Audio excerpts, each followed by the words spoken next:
I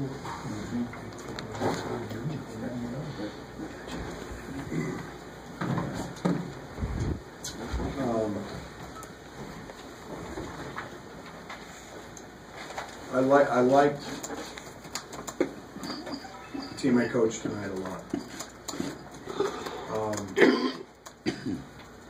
Named Fighting Illini, that was us tonight.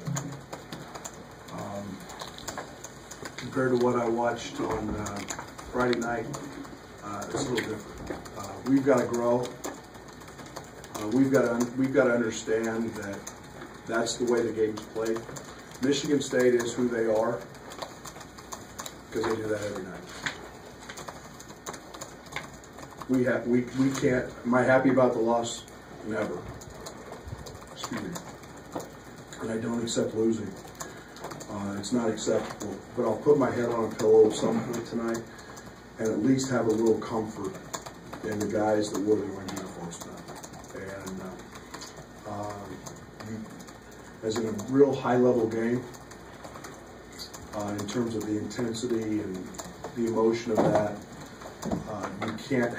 we have to grow. We can't have 3 or 4 minute segments as we did to start the second half. And we had one right at the end of the first half. A little segment there, and a couple of more DeMonte's plays. You missing the front end of the 1-1, missing the layup. In high-level games, you can't do that. You can't do that. But I felt like we could pressure them, and they're a heavy-set team, and I always feel pretty good when the other team has dribbling the ball around 14 or 15, 16 seconds, and you know, excited about the fact we turned them over 25 times. So, but they're terrific. They've got great players. They've got great depth, and that showed. And it was one thing I was concerned about a whole bunch tonight was they just keep running bodies, and we didn't have those bodies. It's nice to see the guy sitting next to me on the left get going again. 27 points, 22 minutes, and I'm excited for Kipper because as many of you know, I challenge him every single day. And I do that because I love him and I know what he's capable of, and I know that's what he can give this team. He can get us to another level. Now, as I told him, and I'll just tell you guys the thing I told him in the locker room, this one's over. Tomorrow's another day of practice, and you have to do that again. And then Wednesday we have a quick turn, and we have an Indiana team that's going to come in here, and that's what good players do. There are no days off, but I'm really happy for Kipper to get going again, and like I said, that started with his defense, by the way. It's amazing how defense triggers some offense, but I was excited for Kip today. Questions for Kipper?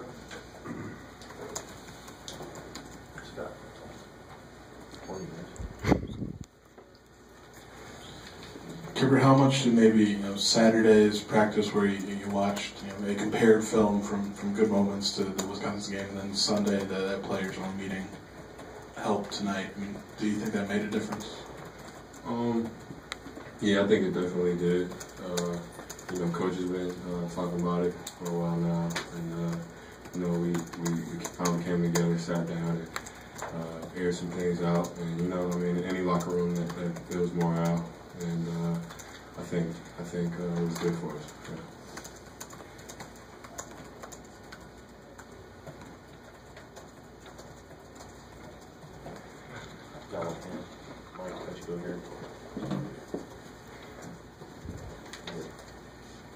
I guess, Kipper, your best game of your career, what did you feel like was working well for you, and what do you think kind of led to tonight?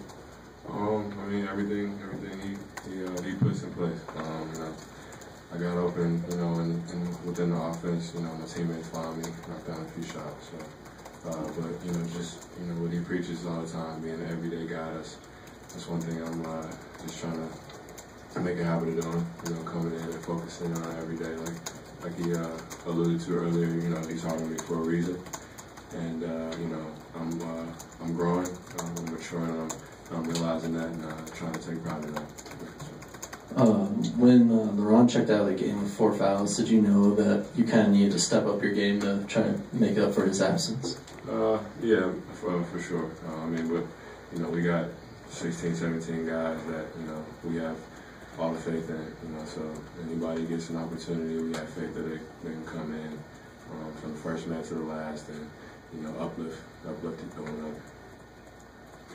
Seems these last few games have proved that if you guys aren't hitting from outside and the defense can collapse on you, it's a real challenge for some of you undersized, 6'6" power forward, 6'7" power forward to play against taller defenses. Like if anybody besides you would hit threes tonight, it would be a different game. I mean, maybe, but we have really talented players. It's just about making the right decisions at the right time. Making the right plays within our offense. We'll get whatever we want. So. Yeah. You had a breakaway and you dunked the ball. Has Coach ever mentioned that to you? I bet he was happy about that. How much of a confidence boost is it for you and your teammates to know that you could play with a team that has just that much talent on it? It's a confidence boost, but from day one in the summer, and the beginning of the season, we have the utmost confidence in ourselves, and he gives us that. You feel like he's out on the floor with you every night, and like he always says in our slogan, we take pride in it, everyday guys. So I mean, it didn't matter if it was Michigan State tonight or whoever. We gotta come out and fight, and that's what he's brought to his culture, and that's what we're trying to be about. So. Kipper back in the back. Big rebounding difference tonight. How difficult was it going up against their size? Absolutely. They're a big team, but we got to take more pride in that. We got to hit bodies when the ball goes up. We got to find a way. We can do it. We can do anything. So we gotta hone in on that for sure. Playing big teams like that. Anything else for Kipper? All right, thank you, Kipper. Go to bed. Questions for Coach?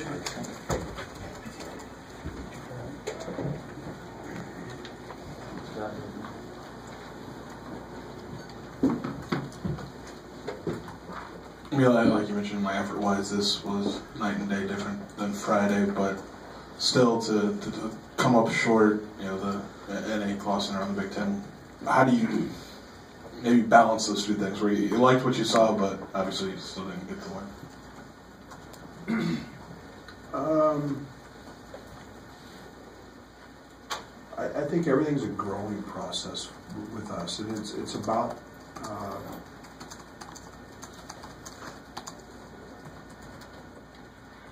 us continuing to learn. Like tonight they're 1 and 2 in the country in just about every defensive category you have. Tonight I thought we ran the best offense we've ran in a long time.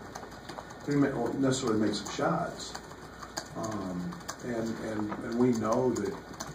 It's that times shooting the basketball has been a little up and down. As long as we fight, and let's face it, those are 2 lottery picks, and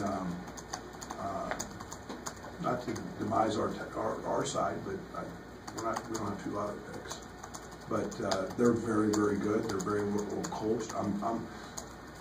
I'm fighting for our culture every day, and sometimes the process means the other team has more points, and you're never happy with a loss.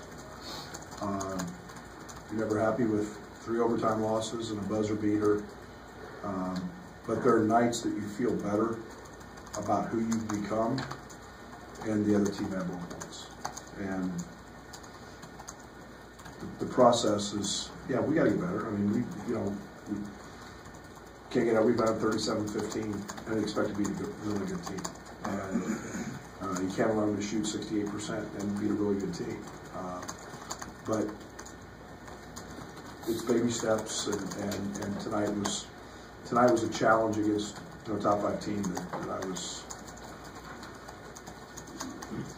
halfway okay with. Coach, over here, you've been around a lot of great basketball in your career. Can you maybe tell us your thoughts on this Spartan team, where maybe you think they rest or where they are right now? Yeah, they're really good, and I think this is a team that can make a huge run in the postseason for 2 reasons.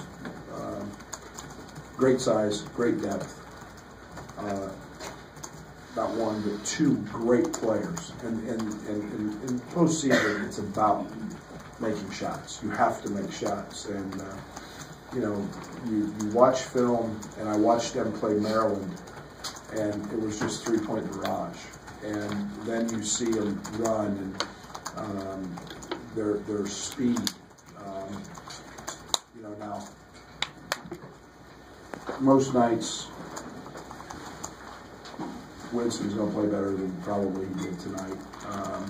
But this is a team who can make a deep run. I think they're a Final Four caliber team, and they've got a Final Four caliber coach. And I haven't. I know if they were in any other conference, they'd be just about right where they're at. Right towards the top. You mentioned the idea of baby steps and building a culture. You've coached a while and know that, but how hard is it to get players to grasp that concept and not get deflated when they're going through a stretch like this? That's my job. And I take a lot of pride in being able to fight for that. That's what I mean when I say I'm fighting for our culture every day. It's not allowing them to be discouraged. Discouragement is one of the killers of any program. And because then you don't practice as hard, you don't run as hard, you don't study as hard, you don't do any of that. And that's my job. I take a lot of pride in that. To be honest, you have to challenge yourself every day about that. So how can I preach it if I don't live it? And but changing the culture is what it's about. I want what the team we played tonight has. That's what I want. I want those type of players and committed and played that dadgum hard and compete at the highest level, and that's what this program deserves. And I'm going to fight for that every single day. And there's not one thing that's going to deter me from doing that. Even the Wisconsin game on Friday night didn't deter me.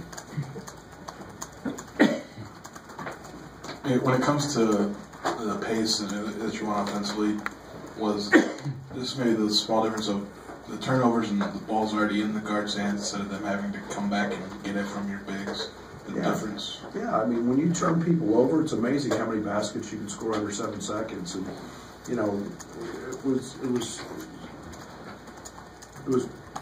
interesting. Like in the Wisconsin game, we played pretty well offensively. We scored a good amount of points under 7 seconds. Our problem in that game was completely the opposite of what it was tonight. I mean, it was just, they moved the ball and did whatever they want. Tonight we didn't allow Michigan State to do that. And I look at 25 turnovers, and they finished with 15 assists, but I'll take that most nights. And then we can get out and run. And it gives us an opportunity to make some open threes, and we know that's been something that has been concerning at times, is especially from our perimeter players, is making open shots. You get 15 first half turnovers out of Michigan State. Defensively, what did you just notice out of your guys in that first half that really seemed to get them out of their offense? Well, we've talked about it for 2 days, and a lot of teams, Tum I've known, when he was in Kansas, and a lot of people don't guard him, and they're a team that we were going to challenge that, make him finish, and try to get up in him. And we knew there would be some back doors, and we knew that there were going to be some highlight plays, and they've got them in every game. I felt like it's something that we could do, and they're to run their actions. They're a point guard dominated team, and we tried to take that away, and we tried to take transition away. They're electric in transition. Tom does as good a job as anybody in the country in running the floor, and that's ultimately what hurt us in the first 2 minutes of the second half is Ward running middle of the floor and just beating us down forward. On the subject of keeping the back door closed, how do you think the team is progressing? What did you see tonight in terms of pressure defense, keeping people away from the basket? You know, no team's ever beat me, literally, in all the years I've done it, with backdoor plays. I mean, they're hard play to complete. If they practice them to put them in, it's not something they do every day. We may give up a few. It's not what beat us. We got beat because we gave up 402 offensive rebounds and got beat on the boards like that. But backdoors are the least of my concerns. And, you know, for us to pressure and force 25 turnovers to give up 4 or 5 backdoors, I'm good with. There's one possession in the second half where like maybe 4 guys on the court got some version of shoot the ball from the bench. What's the process like there to get them to know it's okay to pull the trigger when they've got a look? Maybe it's comfort. I wish I had that question. I mean, Michael drives me nuts. I don't want him to shoot the ball. I think he's open, and he doesn't feel it. So it's, and I want guys. I tell very few guys to, not turn shots. I got mad at Mark Smith one time because he took a hard shot. He drove it with 17 or 18 on the clock. But when we reverse the ball and we play unselfish, and you get a clean look, we need to shoot the ball. And I thought Kipper turned down 3 or 4 tonight that were good looks. AJ turned down 2 in the first half and drove them. That's not who he is. He hasn't done that. And Scott, I think it's comfort, but I want the guys to have confidence to know that they've got that green light to shoot it. We practice shooting them. Anything else for Coach? See you Wednesday. Tomorrow. No, tomorrow. Damn it. 1:45 in here.